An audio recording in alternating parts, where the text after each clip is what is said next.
in the beginning, he was so funny and he was cute. He introduced me to all his friends and family. It was like everyone had to know I was his girl. And he spent so much time showing me off and putting me up on a pedestal and just making me feel like how a man's supposed to make a woman feel when he's really interested in her. Like, he made me feel like a queen. Everybody in his family seemed to love and adore me. They would tell me how pretty I was and how smart, and they was glad he was with a college girl, and I just felt good. Like, not only was I with him, I was now part of this family unit that felt wonderful. That was the beginning. I am a survivor.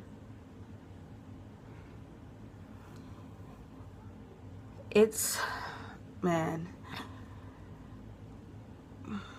when people told me or I would hear about domestic violence, I always thought it was a situation where a woman would be in a relationship with a man and he would hit her or beat up on her and stuff like that. And one thing that will always come to mind is the whole Ike and Tina situation in that movie that I saw, What's Love Got to Do With It. And so I just thought it was that, like, you're in this toxic relationship and this man is whooping on you. I didn't realize that often the physical stuff doesn't happen until later on. I also didn't realize that a lot of abusers come off so charming and nice and kind, and they have this facade of being someone that they really aren't. So here's this man who treated me like I was a queen, put me on a pedestal, introduced me to everyone, made me feel beautiful and smart and just wonderful. And he was just always into me and wanted to quickly get into a relationship and be like, I don't want you seeing anybody else. I just want to be your man, and we're going to do this, and we're going to be a family, and we're going to get married one day soon, and we're going to do this, do that, because you are the one. You're the woman of my dreams. And it felt romantic, you know? Like when you watch romantic movies. I thought this was me. This was going to be my situation. This was great. I found my love story. And then little stuff started to happen where I was just like, wow.